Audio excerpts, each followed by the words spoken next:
Marty Zickert, and I'm a retired colonel in the Air Force. Spent 30 years, 5 months, and 28 days. I was born in Greenwood, Wisconsin. It's 956 people, no stoplights, and now no grocery store. And I was born many years ago and lived there until I was 20. And my cousin said, the Air Force has a program that if you have 2 years of college and you pass a series of tests, you could go to flight school and get a commission and all that stuff. And I went, well, cool, let's go take the test. And I went on to Omaha to take the rest of the test and passed all of those. And then it was, don't call us, we'll call you. My recruiter said, son, if you just sign up, you'll never even finish basic training. They will know this is your intent. So I called him up and I said, how soon can I go? January 2nd, 1962, I'm in the Air Force. They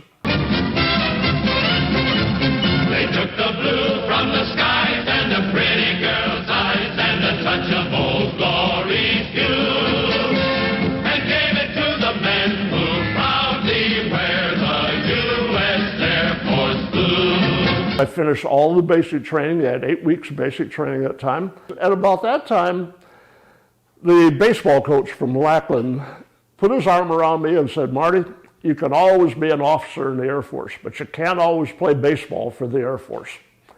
And being 21 years old and not a brain in my head, I went, sure. It turned out to be the best decision I ever made. It put me on a totally different career path than I would have been had I gone earlier. I would have been in the military airlift command flying C-141s or something. We were the first class to go into Strategic Air Command flying KC-135 tankers. Their KC-135 tankers are launching with them from their secure home bases. So I got assigned to a base called K.I. Sawyer in Marquette, Michigan, Upper Peninsula of Michigan. And that started off my Air Force career. I was the only second lieutenant on the base. My wife came home one day from the Officers' Wives Club and said, we're going to Omaha. And I said, we only been here 3 years. Average tour is 6. How do you know that? He says, well, John's wife told me. John was a person that had a personnel. And I went, let's see, my wife knows before I do that I have an assignment. The United States Air Force Strategic Air Command, SAC to most people. It's the nation's long-range combat strike force of intercontinental bombers and ballistic missiles. SAC's mission, to be ready, round the clock, to respond decisively to the orders of the National Command Authorities in relation to any strategic threat on the vital interests of the United States. It was a reconnaissance group. They flew an airplane called an RC-135. It's KC-135, except it had bigger engines, 100,000 pounds of electronics inside of it. And our mission was to find enemy radars. And we did that by, you flew out of Omaha, you went to the North Pole, and then you ran at Russia, just like you were going to make an attack on Russia. And they would launch MiGs at you. When they first started, they didn't know what we were. They were used to another airplane, RB-47. They knew that. All of a sudden, we're brand new. And you're looking over there, and we had interpreters on board. So we're listening to these guys saying, it looks like a B-52, and we're out there going, no, it's not a B-52. And you can see them going through Jane's Book of Airplanes going, nope. And then finally they come up and said, it's some kind of like a tanker. And we're all going, yeah. So eventually they figured out what it was. That was an RC-135. And it became really entertaining. After you flew up there a number of times, you almost got to know them. And so we would be sitting there, and they're right off of our wing, and we get a Playboy magazine, run the centerfold out there. And you'd see their airplane tilt a little bit and come in.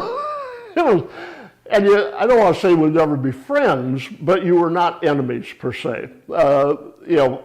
flyers are flyers. We all have a brotherhood. I don't care if you're a Russian or you're an American. If you fly, you understand the other person. And one day we're out there flying, and we do our typical thing with a playmate. Guy goes, "Watch this. He's got Olga." And we're all going, yeah. The USS Pueblo sailed from Sasebo, Japan on 11 January 1968. Its mission was to gather data on electronic installations along the east coast of Korea. The Pueblo got picked up, and of course everybody knew what that was. That was the Navy ship that was a secured ship. We got sent in there the next day, and that's a long haul to get over to Korea from Omaha, a couple of refuelings. And we went in to do a recon of it and see if there was any activity, anything else, were there troops moving or any of that sort of thing. And that was probably the spiciest mission we had. It was because you didn't know. You know, our orders were when the Russians came up and flew with us, that was okay. If the Chinese, the Koreans, anybody else launched, you went home and you got out of there as fast as you could. And the KC-135 was really, it had no weapons or anything there. It was, you had 138. But you could turn, it would descend in a hurry. And your idea was go down and get low level. But it was, that one was exciting. That was, you just kind of sit there and you're going, you know, fear of the unknown, really. You didn't know what they were going to do, and you're at 35,000 feet, and you're, I kind of say, alone, unarmed, and unafraid. Well, 2 of the 3 is not bad. And it was an interesting mission. Nothing happened out of it. You know, they didn't do anything more. They took the ship Pueblo and off they went. So it was strictly a cat and mouse kind of thing. And I did that for 2 years, and then realized I was coming up for major, and I was never going to make major with 2 years of college. So I got out of the service, sort of, and I went to Memphis, and I was at Memphis State, and I flew with the Tennessee National Guard, which was flying C-124s, which flew at half the airspeed that I'd been used to flying at. And so it was a real change. It took us 50 hours of flying time to get to Vietnam. That was from like 68 to 71, which was some of the height of the war. And so we would take engines, the C-5 was brand new, and we would take engines to wherever they had broke down, because they were breaking down everywhere. So I finally got my college degree, and I called MPC back and said, I graduate soon, and I'd like to come back. And they said, we're not recalling anybody. Now, this was 1971. War's still going strong. And I said, I'm a navigator. And they went, how soon can you come back? They were critically short of navigators. I started back as a navigator again in KC-135's tankers that I had originally started with in Michigan. And then an F-4 assignment came down. F-4 is a fighter. It's the primary fighter that the Air Force had for years, and it's the absolute love of my life. I ended up flying for 20 years in it. I happened to be there in Thailand when the war ended, and they said, well, you are what you are. And I said, I'm an F-4 guy? Wow, how cool is this? Little did I know that my life was going to change dramatically from just flying airplanes, and I ended up in the Philippines, finishing up my tour in the Philippines. Went into the command post, ran the command post for a couple of years because we had gotten the nuclear requirement. We had airplanes sitting on alert with nuclear weapons, and they were going to head to China. They weren't going to come home, but they were going to China. And I showed up out of SAC, and they said, do you know all this red dot and blue dot and stuff? And I went, yeah. I should have said no. And I ended up in the command post. Everything that you did in the nuclear world was a 2-person control. if you were in a command post, there was you and an NCO, both of you were armed, each of you had a separate key to open it. And you would get a message from, they came out of national headquarters, and they were transferred through Hawaii to us, and you never knew. You don't know what the conditions are. You're just sitting there fat, dumb, and happy. And you would get a message, and you would open the safe, and it was a card that you broke. I had half the code, he had half the code. And you would put the code in, and that would determine if it was an exercise, if it was a real thing. A red dot was serious. That was, you're going to war kind of thing. So thank God we never got one of those. And then I ended up going to Shaw Air Force Base in South Carolina. And that was a non-flying job as well. I ended up doing one project as I was coming up for promotion to Lieutenant Colonel. I did one project for a guy, and when the rating system came out, I was the only guy he knew. And I got this is the #1 major in 9th Air Force, promoted immediately, and I'm going, who? Can't be me. And all of a sudden I made Lieutenant Colonel. And now they said, now you got to go somewhere. You can't stay here. We had a family decision, and we picked Germany. We ended up in a little base called Spangalum, which is over by Luxembourg. There's 3 bases there, Spangalum, Hahn, and Bitburg. This was 81, and the wall's still up. And Ronald Reagan was president, and it was interesting. We sat nuclear alert there. They took us to Berlin. First thing they did is they took you to Berlin, and you got the opportunity to go through Checkpoint Charlie and go into Russia in uniform, full uniform.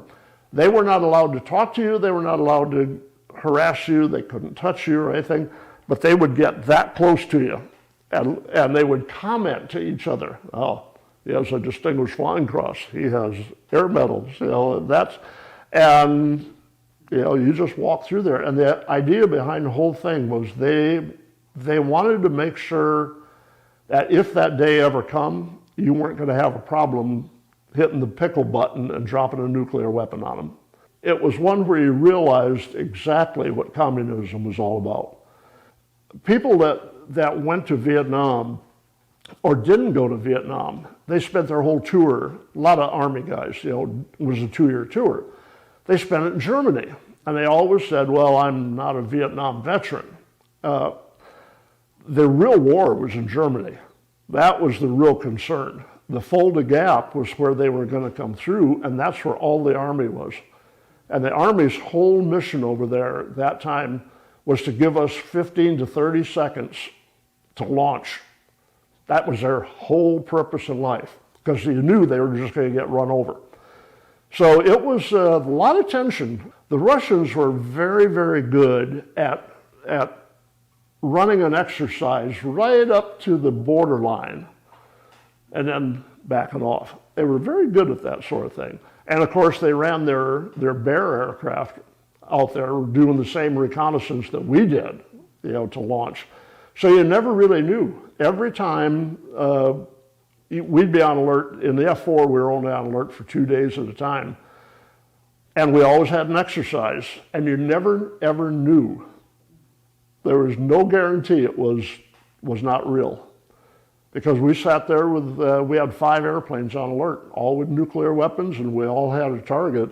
I loved working with the military. The bond you establish. I could joke with a guy about the Army, the Marines, the Navy, and give them all sorts of grief. They give me grief about the Air Force, but we're all one family.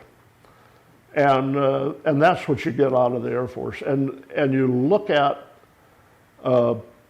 being part of something bigger than yourself. I know that if I ever need anything, I can call these guys, and they will do whatever they can to make it happen.